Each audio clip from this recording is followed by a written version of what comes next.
Fala galera, Pipo aqui para mais uma aulinha de biologia. Só estou passando para lembrar que os links estão sempre na descrição e espero que vocês tenham aí uma excelente aula. Então, vamos de vídeo.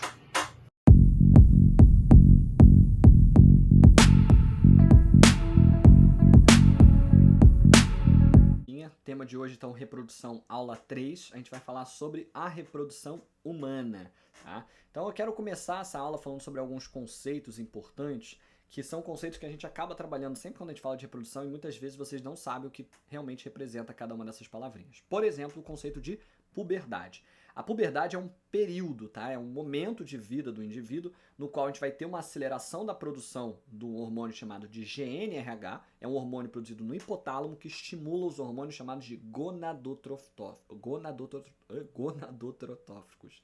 São hormônios que vão estimular então a reprodução. Eles acabam estimulando também o GH, que é o hormônio do crescimento. É por isso que durante a puberdade tem o chamado estirão e o indivíduo cresce bastante aí de um dia para o outro, ou pelo menos ainda uma faixa de 2, 3 dias. Essa fase de puberdade, ela demora então aí algum tempo e é um momento onde a gente vai ter o começo da atividade reprodutiva do indivíduo. Então o indivíduo que passa pela puberdade, o que ele ganha? É o momento da vida dele que ele passa a ter capacidade reprodutiva. Acaba que, hoje em dia, muita gente confunde puberdade com adolescência. Isso uma coisa não está relacionada à outra, tá? O conceito de adolescência é um conceito psicológico, enquanto que o conceito de puberdade é um conceito biológico, tá? Tem a ver com essa capacidade reprodutiva. No caso das mulheres, muitas vezes elas confundem a ideia de puberdade com menarca. Menarca é mais direto e mais simples que isso. Menarca é a primeira menstruação feminina, que significa dizer que ela passou pelo primeiro ciclo ovariano e ela já teve 28 dias aí, ou mais, a média é 28 dias, de chance aí de uma reprodução, no sentido que ela teve já o primeiro ciclo de produção de gametas e teve o primeiro período fértil. Agora, depois, ao fim do período reprodutivo feminino, a gente vai chegar ao momento do climatério. Climatério e menopausa muita gente confunde. Climatério é o momento no qual a mulher encerra a produção de gametas e por isso ela agora está estéril, não há mais a capacidade de produzir filhos. Mas quando que é o climatério? É o momento após a menopausa. A menopausa não é esse período todo que a mulher não tem mais capacidade de engravidar. A menopausa é dado como o momento da última menstruação, é o último ciclo ovariano.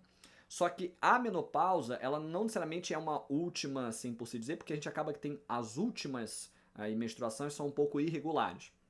Por isso que a gente acaba falando de período da menopausa. Esse período de transição onde ela sai do período reprodutivo e vai para o climatério, que é o período que ela não vai mais ter capacidade reprodutiva.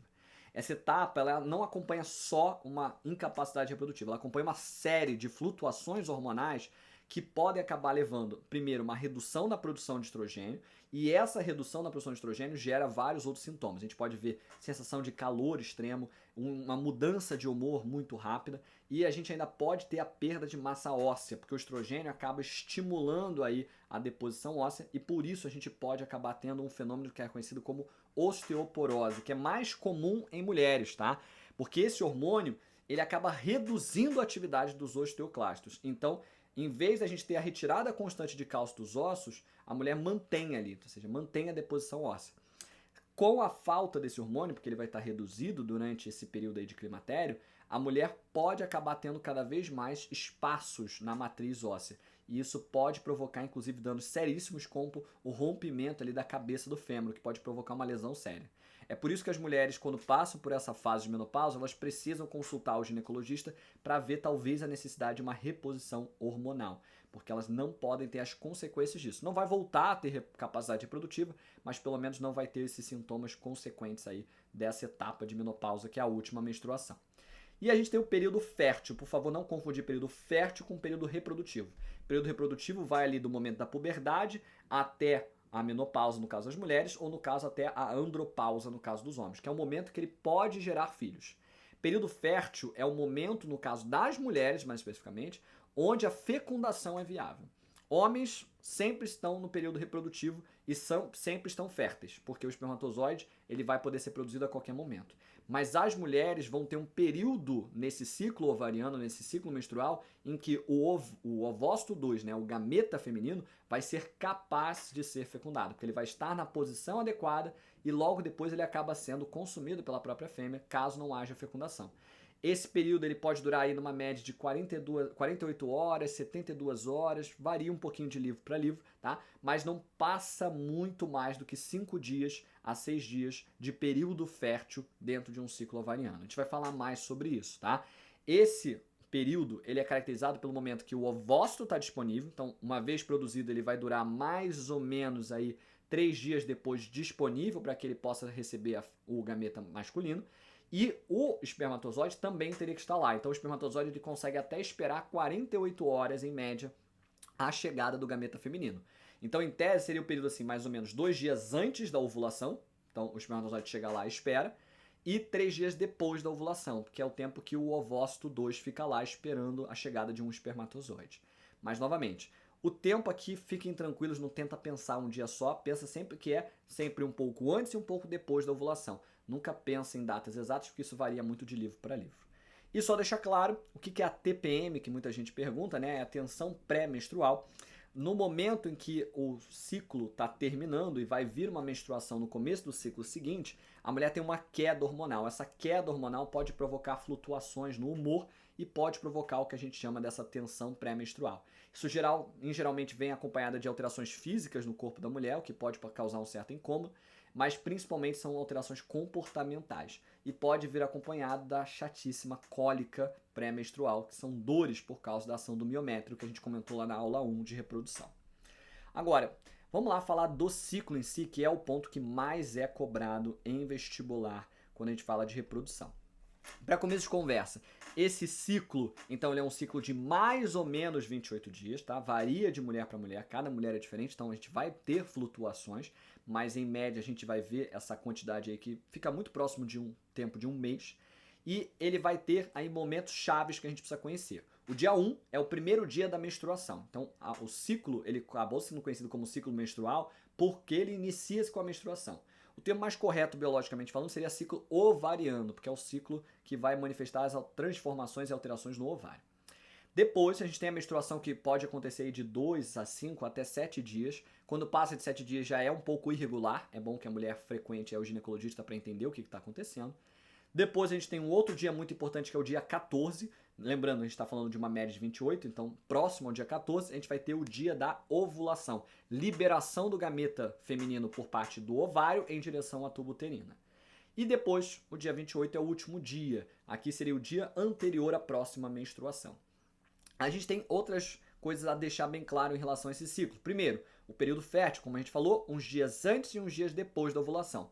Eu vou usar aí a terminologia dos livros mais modernos, 2 dias antes, porque o espermatozoide consegue esperar 48 horas, então do dia 12 até 3 dias depois da ovulação, dia 17, que é o tempo que os livros estão apontando como tempo que o ovócito 2 aguarda antes de ser degradado pela tuba uterina feminina, tá? Agora, esse período fértil, ele pode variar, então depende muito de flutuação hormonal e é muito perigoso você ficar achando que consegue prever o período fértil feminino, tá? Até os próprios aplicativos modernos aí, eles dão uma faixa muito maior do que esses diazinhos aqui de 2 para lá e 3 para cá, totalizando 6 dias. Agora, outro ponto importante é que esse ciclo, veja que eu separei aqui em 2 metades. A primeira fase a gente vai chamar de fase proliferativa e fase folicular, enquanto que a segunda metade a gente vai chamar de fase secretora ou fase lútea. Já vou explicar já porque é melhor mostrar a questão dos hormônios para que vocês possam entender. Então repare que o que separa as 2 fases é o dia da ovulação. Então fase proliferativa ou folicular é até a ovulação e fase secretora ou fase lútea é após a ovulação.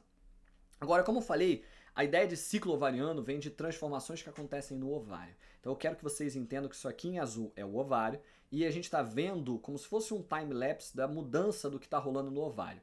Aqui seria no primeiro comecinho assim do ciclo, lá para o dia 1.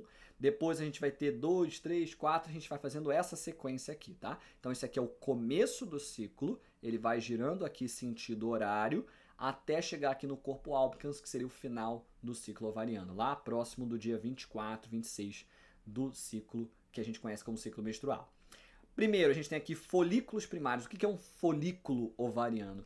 O folículo é uma estrutura dentro do ovário que armazena o gameta. Então ele armazena o ovócito, que ainda é o ovócito 1 aqui, ele não fez o início ainda da meiose. Esse ovócito 1 está envolto de várias células, chamadas células foliculares, que são as células capazes de fazer a produção de hormônios, estrogênio e progesterona. Agora, repara que no começo eu tenho vários folículos, mas em geral, na maioria das mulheres, apenas um desses folículos que vai crescer mais e vai gerar a liberação do gameta. Em algumas mulheres pode ter a liberação de 2, 3, 4 gametas, mas isso vai abrir a chance para a formação de gêmeos fraternos, tá? Porque vai poder ter múltiplas fecundações e com isso eu vou ter múltiplos bebês numa única gestação. Agora, partindo do ponto que seria aqui a média, a gente teria um folículo crescendo, se desenvolvendo. Ele passa de folículo primário a um folículo ainda em amadurecimento, que começa a crescer. Tem a formação de um líquido aqui chamado de antro, isso raramente aparece em vestibular. E ele chega numa fase onde o folículo cresceu pra caramba, ele está no folículo mais maduro possível. Esse folículo tem nome, é o folículo de Graaf, tá? Que é o rapaz que descobriu isso. O folículo de Graaf, ele vai ser o momento aqui do ciclo onde o folículo está no mais pronto possível, está no maior tamanho possível. Isso aqui é muito próximo da ovulação, seria tipo no dia 13. No dia 14, o dia da ovulação, esse folículo de Graaf, ele se rompe, ele se abre e ele libera o gameta. Mas repara que ele não libera só agora já ovócito 2. Ele libera o ovócito 2 e parte do folículo que vai conter essas células foliculares. Essas células e esse envoltório são proteções, tá, do gameta para que não chegue qualquer espermatozoide defeituoso até o gameta feminino. Tá? Então a gente vai falar mais depois dessas duas proteções, que são chamadas de zona pelúcida e corona radiata.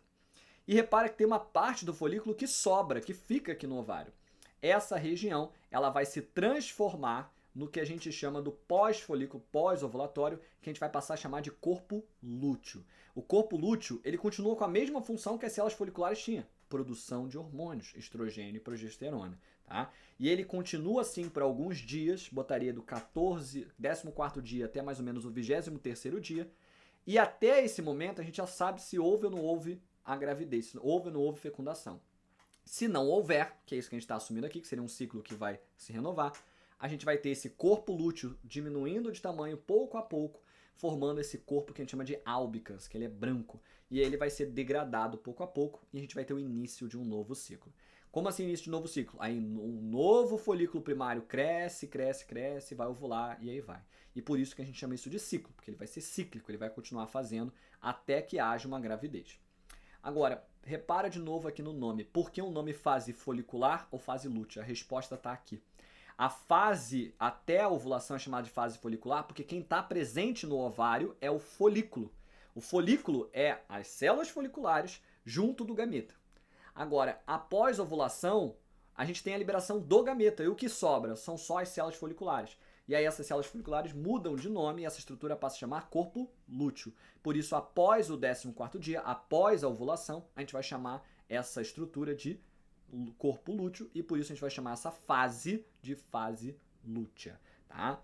Agora, vamos lá para as variações hormonais e você vai reparar que aqui em cima tem o mesmo desenho que ali, só que não dedo do ovário. Então, aqui eu tenho o gameta começa a ter o crescimento do folículo em volta dele, chega o folículo maduro, folículo de Graaf, libera o gameta, então a gente tem aqui a ovulação e depois forma o corpo lúteo até chegar ao corpo albicans, que é o corpo lúteo degradado. Agora, a gente tem aqui um gráfico de variações hormonais e aqui embaixo o que está acontecendo com a região interna do útero e o endométrio.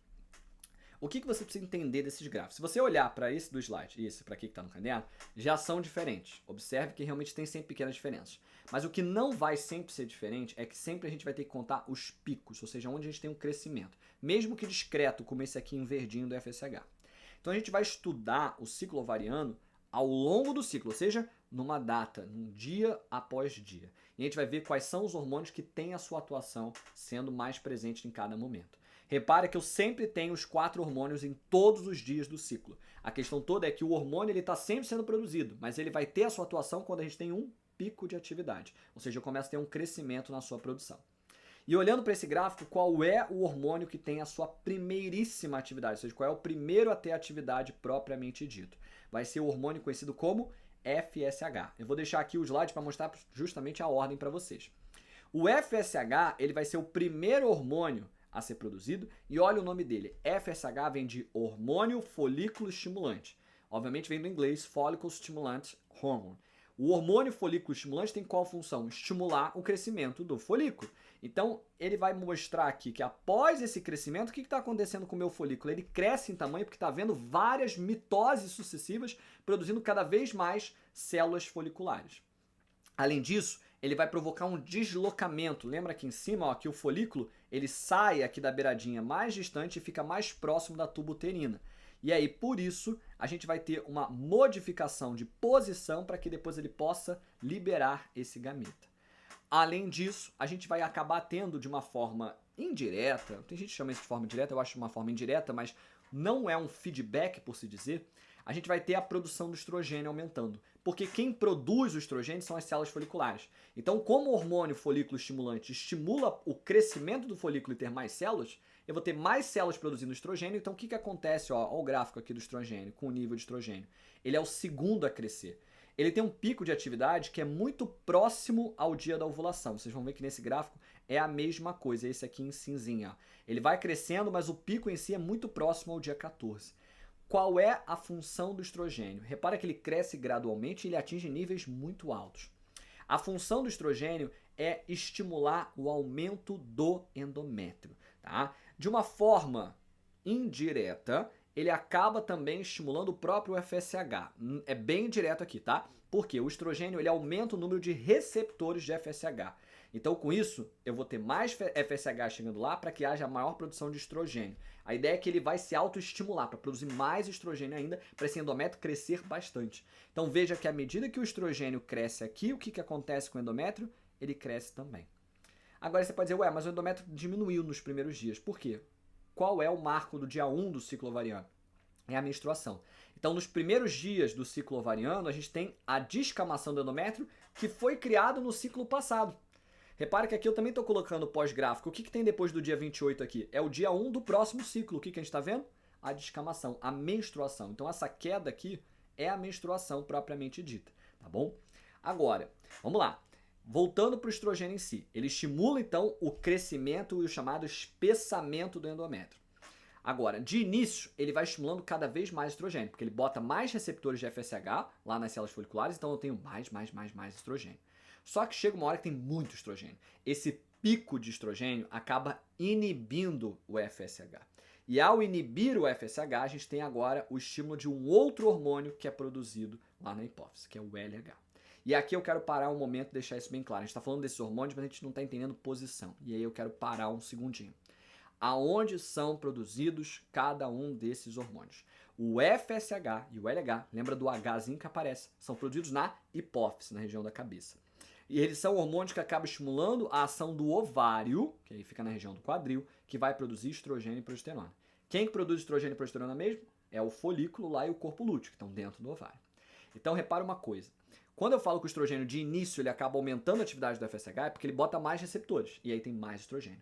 Mas quando a gente está chegando a níveis muito altos aqui de estrogênio, o que acaba acontecendo? Esse estrogênio muda de atividade. Ele acaba inibindo o FSH, para que a gente não tenha mais de um folículo, a gente só tenha um folículo crescendo. E ao inibir o FSH, o que acontece? A hipófise que estava ocupada fazendo FSH passa a produzir o outro hormônio que ela produz, que é o LH. Então, de uma forma indireta, não é uma estimulação, mas de uma forma muito indireta, ela acaba mantendo aí com que a gente tenha uma redução na produção do FSH e um aumento na produção do LH. Antes de eu passar para o próximo hormônio, que é o hormônio LH, eu quero terminar dizendo que o estrogênio aqui ele tem um papel secundário, que está fora do ciclo, tá? Mas que é muito importante para a mulher. O estrogênio é o principal responsável pela manifestação das características chamadas de secundárias sexuais femininas. São as características que vão dar traços ao corpo feminino. Então, é o desenvolvimento da mama, é um levezinho engrossamento da voz, é o desenvolvimento de pelos pubianos, é o alargamento do quadril. Então, durante a puberdade, a gente vê o aparecimento dessas características. Quem faz essas características acabarem aparecendo é o estrogênio, principalmente. A progesterona ajuda, mas é principalmente o estrogênio. Mas voltando para o ciclo. Então, o estrogênio, de início, ele acaba fazendo com que, de uma forma indireta, tenha mais estrogênio. Onde ele atinge o seu pico, ele acaba inibindo o FSH e, de uma forma indireta, faz com que a hipófise produza muito LH. Tá aqui, ó, é o pico mais alto que tem. O LH, ele tem um pico de atividade muito curto, muito rápido, mas exatamente em que dia? É no 14º dia. Por quê? Qual é o nome do LH. O nome do LH é hormônio luteinizante ou luteirizante. Esse hormônio, ele vai ser um hormônio que estimula a formação do corpo lúteo. Agora, o que diabos é o corpo lúteo? O corpo lúteo nada mais é do que o folículo sem o gameta. Então, para que ele possa fazer o corpo lúteo, o que ele acaba estimulando de verdade? Ele estimula a ovulação. Ele estimula a expulsão do gameta de dentro do ovário para que a gente tenha a formação do corpo lúteo. E por isso ele é um dos hormônios mais cobrados em prova, porque é um hormônio muito importante. É ele que estimula a ovulação. Então ele cresce no 14º dia, provoca a ovulação e provoca a transformação dessas células foliculares aqui na estrutura que a gente chama de corpo lúteo, tá? Mas não só isso. Ele logo no início, ele vai estimular a retomada da meiose, porque a gente tem a formação do ovócito 2. E ele vai acabar estimulando de uma forma indireta a produção de progesterona, que é o hormônio que está faltando aqui para a gente terminar. Agora repara aqui, ó, quando a gente passa o 14º dia, os hormônios hipofisários, os hormônios da hipófise, eles agora ficam embaixo, não vão ser mais atividade. Agora o estrogênio que cresceu muito antes da metade, ele agora cresce de novo, junto do crescimento de um hormônio que até agora não tinha aparecido em grande atividade, que era a progesterona. O que o estrogênio e a progesterona agora vão fazer? A atividade deles é no endométrio. Eles vão fazer aí conjuntamente um crescimento de um endométrio saudável e vascularizado. Cada um fazendo seu papel. O estrogênio volta a estimular mitoses. Ele volta a estimular o crescimento do endométrio por mais células. Enquanto que a progesterona, ela vai estimular a vascularização do endométrio. Então começa a colocar mais vasos sanguíneos, permitindo que ela possa crescer de uma forma organizada e para que depois tenham vasos sanguíneos para que haja uma conexão entre o embrião e a mãe, tá? Agora, um ponto importante que eu quero que vocês entendam é o seguinte, esse endométrio aqui, ele precisa crescer e precisa ter mais vasos sanguíneos. Mas outra coisa que precisa ser liberada aqui é um muco, que vai não só revestir essa parede, mas vai deixar esse ambiente muito mais viscoso. Por quê? Se tudo der certo, daqui a 7 dias depois da ovulação, vai vir um embrião até o endométrio. Só que esse endométrio tem que estar preparado para receber esse embrião. O embrião ele vem como se fosse um trem sem freio, gente. Ele é um carro desenfreado. E ele não vai desacelerar por conta própria. Então, quem é que desacelera o embrião para que você possa segurar ele na parede? É o muco. Então, aqui a progesterona começa a produzir, aí de uma forma indireta, estimula a produção do muco, para que esse muco torne o líquido ali na região do útero mais viscoso, o embrião aos poucos que ele vai chegando, ele vai desacelerando e ele vai encaixar bonitinho lá na região do endométrio, fazendo o processo que a gente chamou de nidação, tá? E a gente costuma falar que é uma função da progesterona manter o útero intacto, ou seja, deixar o útero preparadinho, bonitinho, para que a gente possa receber esse embrião. Agora, antes da gente voltar lá para a questão das fases, que agora talvez já esteja fazendo na cabeça de vocês o porquê fase secretora, fase proliferativa, eu quero mostrar esse final aqui. O que está acontecendo próximo ao dia 28? A gente está tendo uma queda de estrogênio e progesterona. Se eu não tenho mais estrogênio, eu não tenho mais progesterona, o útero vai se manter intacto? Não, ele vai descamar. Então uma pergunta que também já apareceu bastante em Enem, o UERJ, FUVEST, PUC, é sempre perguntar qual é o gatilho para a menstruação. A menstruação acontece por causa de uma queda de estrogênio e progesterona. Esse gráfico, então, ele mostra pra gente um ciclo de uma mulher que não engravidou. Porque se a mulher engravidasse, o que ia acontecer com a produção desses hormônios? Eles iam se manter estáveis. E o meu corpo lúteo não viraria corpo álbicas, ele manteria a produção desses hormônios, porque se eu tenho um embrião, eu preciso manter um endométrio, que é onde esse embrião vai se desenvolver. E a gente vai ver isso já já. Agora, antes da gente avançar para a embriologia, eu quero voltar aqui, ó. A gente chamou de fase folicular porque tinha folículo, porque o gameta ainda estava no ovário. E aqui a gente chamou de fase lútea porque o gameta já tinha se liberado e por isso que sobrou foi o corpo lúteo. Agora, por que o nome fase proliferativa? Porque quem atua principalmente na primeira metade é o estrogênio, sozinho. Então o que acontece com esse endométrio? Ele apenas se prolifera, ele cresce. Agora, na segunda metade, quem é o principal hormônio que está atuando ali no endométrio? É a progesterona. E aí a gente tem fase secretora, secretora de muco. E aí, por isso, a gente vai observar aí esse nome aparecendo para essa segunda metade. Só recapitulando um último ponto aqui desse gráfico, e aqui, gente, aqui eu botei basicamente as principais funções, que é o que mais cai no vestibular, tá? Eu quis aprofundar aqui no caderno, mas isso é o mais importante mesmo. Esses gráficos, muitas vezes, vão aparecer para você reconhecer. Já apareceu, por exemplo, na UERJ. E aí você precisa saber exatamente qual é cada gráfico. Como que eu vou interpretar e achar cada um deles? você sempre vai reconhecer que o que tem o menor pico, e só tem um pico de atividade na primeira metade, ou seja, nos primeiros 14 dias, na fase proliferativa ou fase aí que a gente vai chamar de fase folicular, é o FSH. Então ele é o que tem menor picozinho, ele tem uma pequena atividade. Em alguns gráficos até aparece 2 picos, mas é 2 miúdos, assim, uma subidinha 1, subidinha 2. Ridículo. Ele é o FSH. Agora, o LH é um que só tem atividade também na primeira metade do ciclo, ou seja, só na fase inicial, e é sempre próximo ao 14º dia, mas é um pico muito alto. Tá? Então o gráfico ele é bem mais elevado. Aqui a gente estaria observando, por exemplo, o gráfico rosa no LH. E esse gráfico ele é distintivo do estrogênio, porque você vai olhar, mas o estrogênio também tem um pico próximo ao dia 14 e ele vai crescer ali na primeira metade, sim. Mas a diferença do gráfico do LH para o estrogênio é que o estrogênio ele não tem atividade só na primeira fase do ciclo, ele tem atividade nas duas. Inclusive, se vocês olharem, é o único hormônio que tem atividade antes da ovulação e depois da ovulação.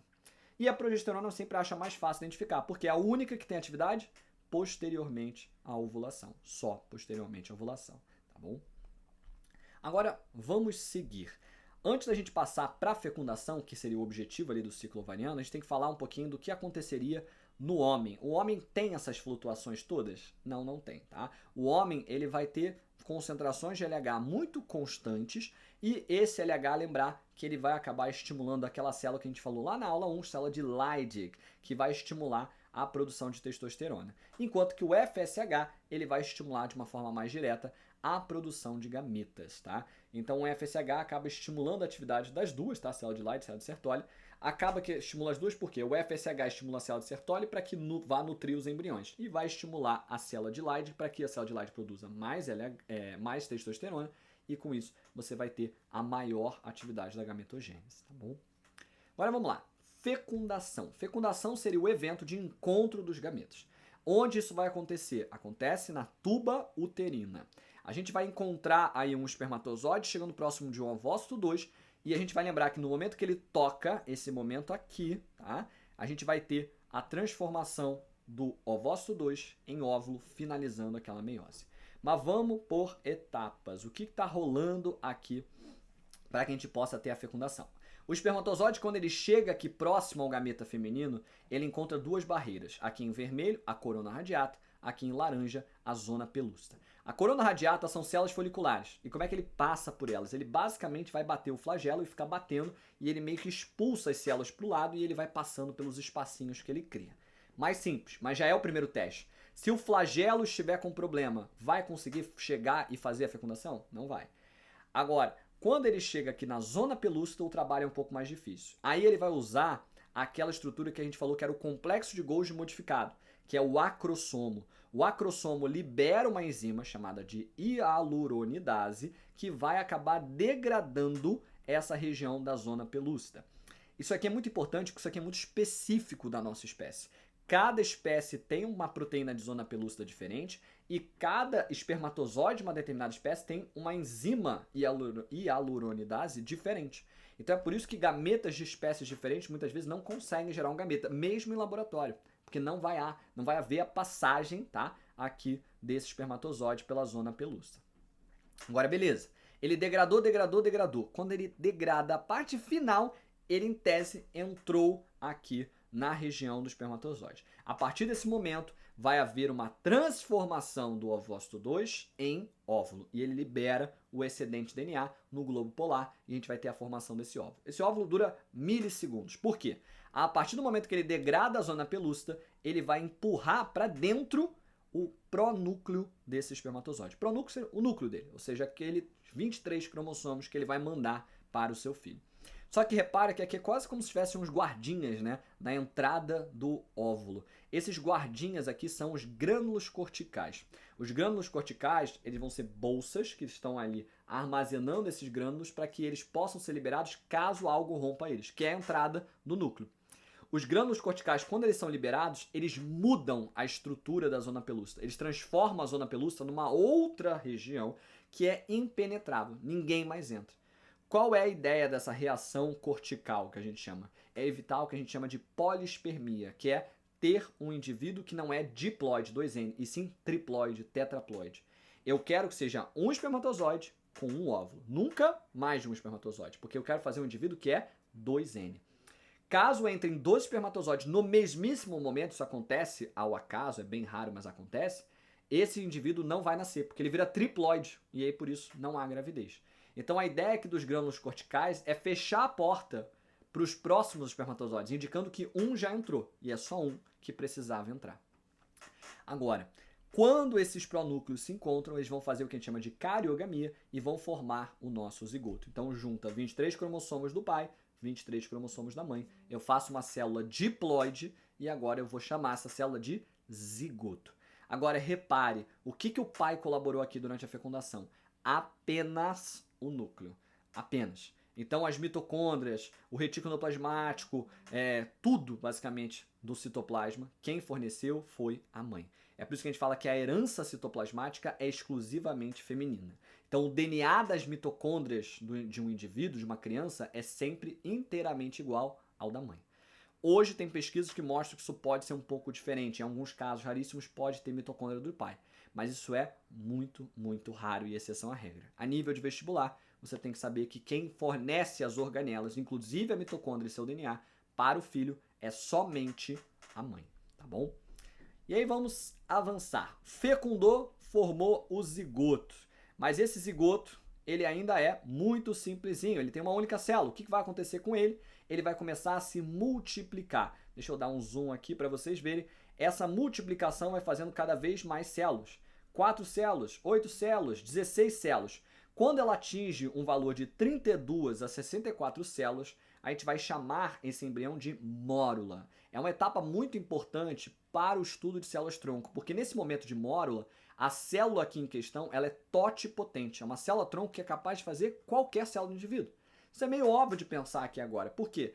Essa mórula ainda não teve diferenciação e é ela que vai formar todas as células do embrião. Agora, na nossa espécie, momentos depois, a gente já vai ter a formação da blástula, que é quando as células vão todas para a periferia. E o que acontece? A gente vai ter aqui um espaço sendo preenchido por um líquido, que a gente chama de blastocele. Na nossa espécie já começa a haver a diferenciação. Tem uma região mais interna, tá aqui em amarelo, que a gente chama de embrioblasto. E uma região mais externa, que a gente vai chamar de trofoblasto. Quando ele faz essa diferenciação, é justamente no momento que ele está nidando. Nidando é implantação do endométrio, ele encostar no endométrio e ficar ali paradinho. Nessa fase a gente chama de uma variação da blástula, chama de blastocisto. Prova da PUC e a prova da FUVEST já cobraram isso no passado. Tá? Agora, o que acontece aqui a partir desse embrião nesse momento? A gente tem a separação, então, trofoblasto, embrioblasto. Trofoblasto vai formar a região trófica, a região de nutrição. Então vai formar o córeo, que é a região de contato com a mãe, de troca de informação aí, por exemplo, glicose, oxigênio e tudo mais. Enquanto que o embrioblasto, ele vai formar o embrião, como o nome já diz. E é ele que vai se diferenciar depois nos 2 tecidos embrionários, que a gente estuda lá em histologia, que é o ectoderma e o endoderma. Endo, que vai acabar formando o tubo digestivo e o tubo respiratório, e o ecto, que vai acabar formando a epiderme e o tecido nervoso. Agora, repara que esse trofoblasto ele vai se espalhando, ele passa a se chamar sensício trofoblasto. Isso aí nunca vi cair em vestibular. Trofoblasto tá bom. E ele vai crescendo, crescendo, crescendo, e ele vai formar a estrutura que a gente chama de córeo, que é um anexo embrionário que vai permitir essas trocas com a mãe. Na nossa espécie, tá, é chamado não só de córeo, como vilosidades coriônicas, que ele forma várias dobrinhas. Tá? E essas dobrinhas, essa região aí de crescimento que vai se implantar no endométrio, ela vai acabar produzindo um hormônio chamado de HCG, ou beta-HCG, ou até gonadotrofina coriônica. Esse hormônio HCG, ele é muito, mas muito importante. Por quê? É ele que vai sinalizar para a mãe, quimicamente falando, que ele está ali presente. Então, o HCG ele vai ter um estímulo para que a gente haja a manutenção do corpo lúteo. Então, lembra que eu falei, o que acontece caso a mulher não tenha fecundação? Os hormônios estrogênio e progesterona caem e a mulher menstrua. Isso não pode acontecer se o embrião está lá. Os gráficos têm que mostrar que estrogênio e progesterona continuam constantes. Isso vai acontecer caso a gente tenha a presença do HCG. Então o HCG é aquele que impede a menstruação e mantém o útero intacto. Esse HCG ele precisa ser produzido durante todo o primeiro trimestre para que a mulher não menstrue. Tá? Tem gente que fala, a mulher grávida menstrua às vezes. Sim, é mais um descarregamento de ali um pouquinho de sangue, um pouquinho de tecido. Não é uma menstruação por se dizer, porque senão o bebê ia embora junto. Após 3 meses, a placenta já vai estar pronta e é a placenta que vai assumir esse papel de produção hormonal e aí o HCG não é mais necessário. Tá? Agora, por que eu digo isso dos meses? Porque o HCG é o hormônio que é usado no teste de gravidez. Então, qual é a ideia? A gente vai testar um hormônio que é o embrião que produz e não a mulher. Porque muita gente acha que é estrogênio e progesterona que é testado no exame de gravidez, mas não faz sentido. É a mulher que produz. Então a mulher está sempre produzindo, grávida ou não grávida. Agora, HCG, quem produz é embrião. Então só vai acontecer, de fato, de aparecer como positivo ali no teste, caso a gente tenha a presença de um embrião produzindo esse hormônio, e aí vai dar o detectado como positivo. Isso pelo menos nos primeiros 3 meses de gestação. Depois, só através de exame de ultrassom que você vai conseguir detectar a presença do bebezinho ali. Mas em geral é quando a mulher detecta, tá? Agora vale dizer que a gente tem que esperar um certo tempo até ter HCG suficiente lá na urina, porque o teste mais famoso, o teste farmácia, é feito a partir da urina da mulher. Hoje não precisa nem esperar atrasar a menstruação, tá? No dia que deveria ver a menstruação, a mulher já pode fazer o teste e já dá para perceber se deu positivo ou negativo, que é bem interessante, tá? No passado tinha que esperar 7 dias pós-atraso, que era um desespero danado para quem queria engravidar e para quem não queria também, porque você não tinha uma resposta bem clara. Agora, vamos falar um pouquinho sobre as variações hormonais aí ao longo da gravidez e depois a gente vai falar um pouquinho da fase final dessa aula, que seriam os gêmeos. Então, esse aqui é um pouco mais completo do que o meu, mas esse aqui é só o top principal. Eu vou usar esse aqui do slide e a gente vai voltar para isso para mostrar os pontos mais importantes.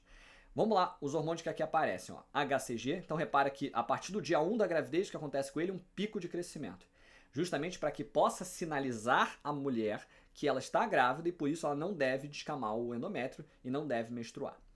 Depois de 3 meses a gente vai ter uma queda porque a placenta assume. E repara que os hormônios aqui, ó, estrogênio e progesterona, eles se mantêm constantes. Mas o que está acontecendo aqui após o 3º mês nos 2 gráficos com estrogênio e progesterona? A gente está vendo um crescimento. Estrogênio aqui está estradiol em amarelinho e a progesterona está aqui em preto. Eles crescem por quê? Até 3 meses, quem produz o estrogênio e a progesterona ainda é o corpo lúteo, que é uma estrutura muito piquititita. Então ele não consegue produzir muito hormônio. A partir de 3 meses, como assume a placenta, que já é um órgão grande, a produção hormonal vai ficar muito alta. Tá? E aí, com isso, a gente vai ter um crescimento muito grande que tem o seu pico no momento do parto. Então, esse pico de estrogênio aqui, ele vai ser um sinal, inclusive, para o parto. Mas no momento do parto, olha o que acontece aqui nos 2 gráficos, eles mostram muito bem. A gente vai ter uma queda drástica, tá?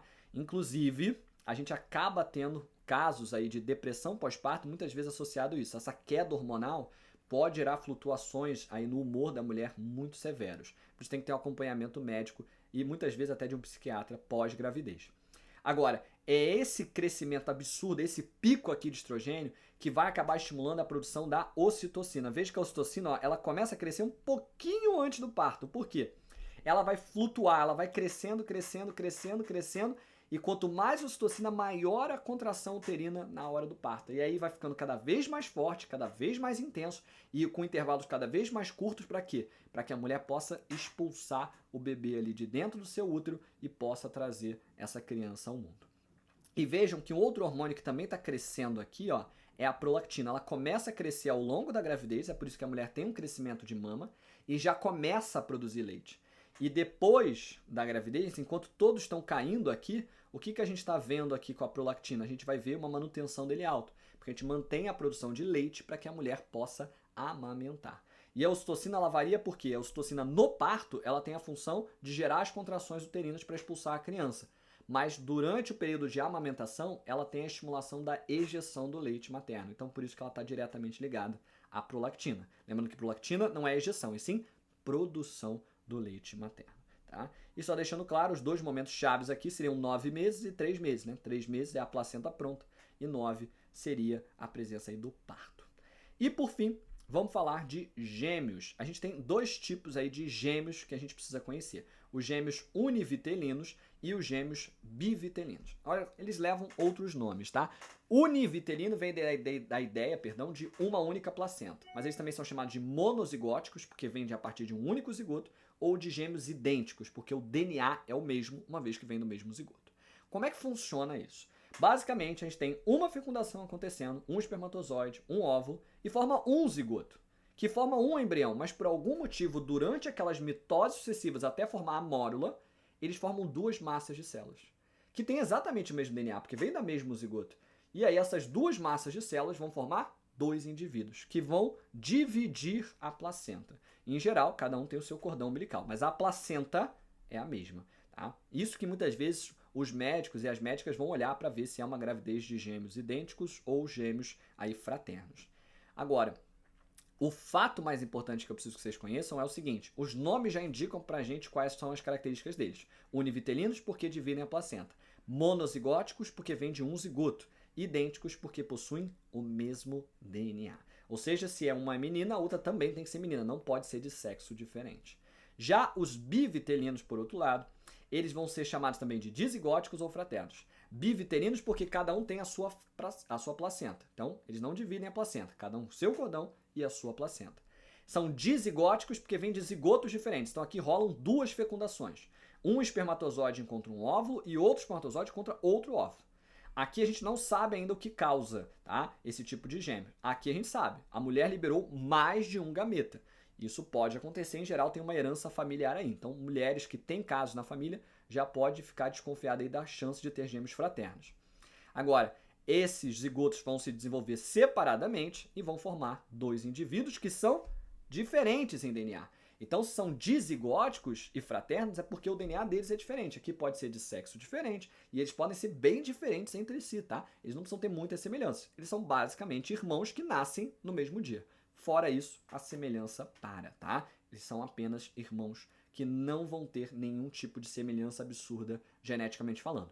Tendo dito isso, tem gêmeos que se parecem muito, mas tem irmãos que se parecem muito, tá? Meu irmão, por exemplo, e eu, muita gente fala que a gente é muito parecido. O porteiro do prédio que a gente morava quando a gente era garoto sempre achava que a gente era a mesma pessoa.